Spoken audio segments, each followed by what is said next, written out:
retreating in Syria and Iraq, Islamic State is again expanding its reach, inflicting deadly attacks in both Iran and Russia. The Taliban, the hosts of Al-Qaeda, once again rule Afghanistan. And we have yet to have a full reckoning with the radicalizing impact of the fighting and terrible loss of innocent life in the Middle East after the horrors of October the 7th. We and our allies agree on the imperative of de-escalation, breaking the cycle of violence and delivering the ceasefire in Gaza that follows the hard-won truce in Lebanon. DGSE and SIS share reporting insights so that discussions about peace can benefit from a common intelligence picture. Iran's allied militias across the Middle East have suffered serious blows, but the regime's nuclear ambitions continue to threaten all of us, especially friends of France and the UK in the Gulf region. And the Iranian regime maintains its efforts to eliminate dissidents home and abroad. We must navigate the rise of an increasingly assertive China, which sometimes competes with our interests and whose values often do not align with our own. As the Prime Minister said at the G20, a strong UK-China relationship is important for both of our countries and for the international community more broadly. We play our part at MI6, keeping lines of communication open with our Chinese counterparts. However, when our values diverge, we must, as the Prime Minister said, respond in a way that shows that the UK is a consistent, sovereign actor committed to the rule of law, and we always will. Most of all, though, we again have a war on European soil. Nicola and I are in no doubt about what is at stake in Ukraine. If Putin is allowed to succeed in reducing Ukraine to a vassal state, he will not stop there. Our security, British, French, European, and transatlantic, will be jeopardized. The cost of supporting Ukraine is well known, but the cost of not doing so would be infinitely higher.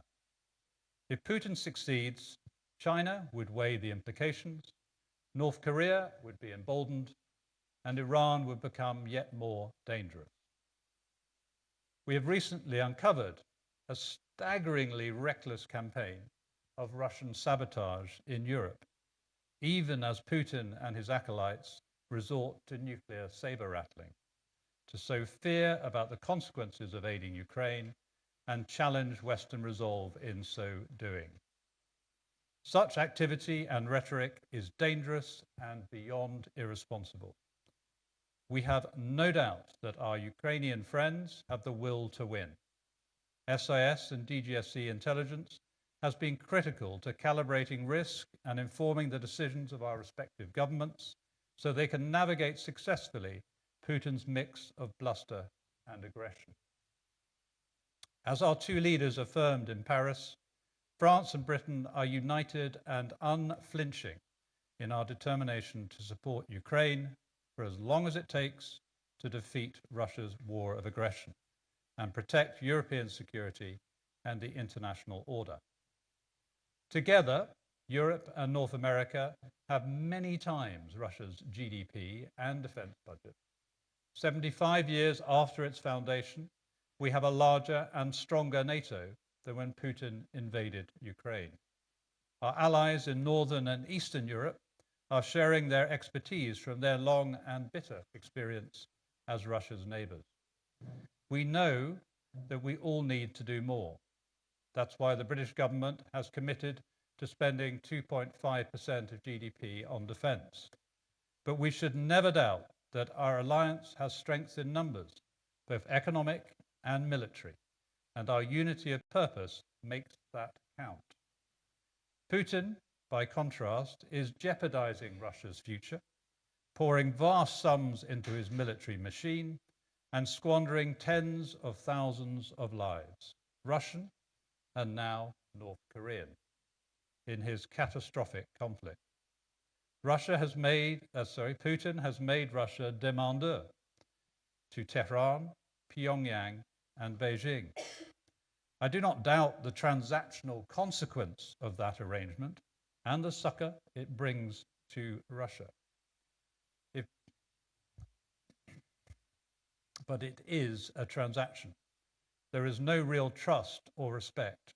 Its roots are shallow. There are limits to the partnership. As Nicolas and Sir John Scarlett, one of my distinguished predecessors here today, they would tell you that trust, mutual respect, and unity of purpose sit at the heart of every enduring alliance.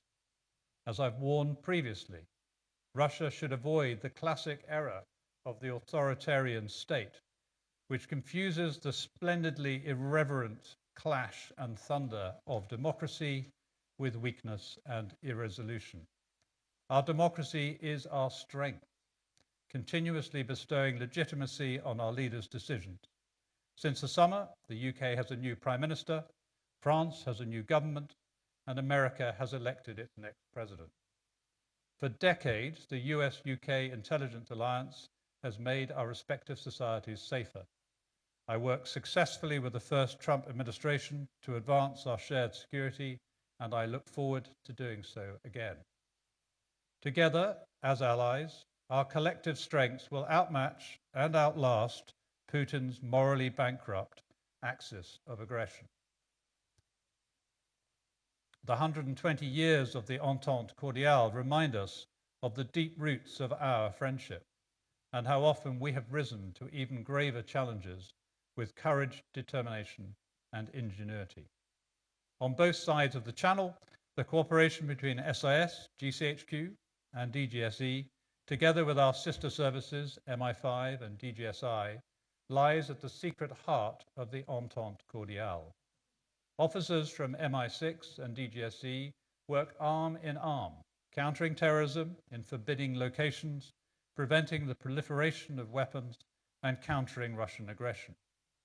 But we do not just cooperate on the what, the intelligence picture, but also the how, devising together the means for discovering the information our governments need to guarantee our security. Years of technical collaboration mean we are constantly learning from each other in delivering technology to enable operations. We've shared our AI strategies to understand its potential and assess the threat it poses to free societies.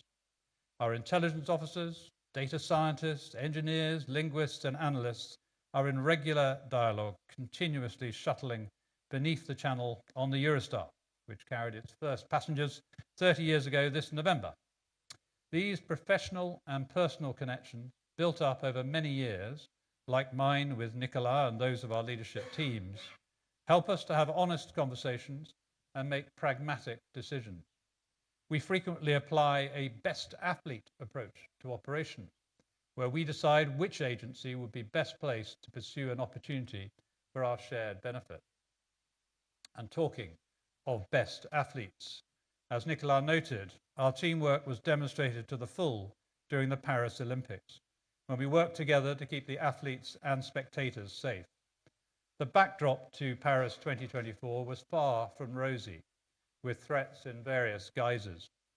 My service and our UK counterparts worked hand in glove with French colleagues, just as they supported us so brilliantly in the run-up to London 2012, to help them deliver a successful Olympics, a fantastic exhibition of all that is great about France and Paris in particular. Who here will forget Spencers silhouetted against the magnificent Grand Palais, or the roars of the crowd around the pool in La Défense as Léon Marchand raced to gold after gold? The global showcase of the best of humanity simply would not have happened safely without the work and commitment outside the stadia of the men and women of DGSE and DGSI. And I pay tribute to them and their police colleagues. In our business, success is often invisible, but no less valid for that. This is something we tell our new officers. MI6 and DGSE put in a lot of effort to ensure we recruit talented people, capable of developing cutting-edge tech, judging risk, and crafting operations to persuade people to work with us. Doing this is only possible with a diverse range of officers whose varied backgrounds and experience make us better at spying, as well as reflecting the countries we serve. I want to return to the theme that frames today's lecture, how our secret strength is found in the alliances that we maintain through thick and thin over decades. Contrasted to the tactical cooperation of others, it is our deep alliances that give us the critical edge we need. In our business, perhaps more than many others, you need friends you can rely on. I've been blessed with outstanding counterparts in DGSE, first Bernard Emier and now Nicolas, who led the French domestic service DGSI until Céline Berton took over last year. Together, the three of us, along with my British colleagues, Ken McCallum of MI5 and Anne Keith-Butler of GCHQ, are living not only an entente cordiale, but I might venture to suggest an entente amicale. The French Republic crystallizes our shared ideals into three words: liberté, égalité, fraternité. That immortal rallying cry inspires our partnership and stirs British and French hearts alike. It is in this spirit that we are equipping an intelligence partnership forged in the darkest moments of the 20th century for the challenges of the 21st. Vive l'entente cordiale, vive l'entente amicale. Thank you.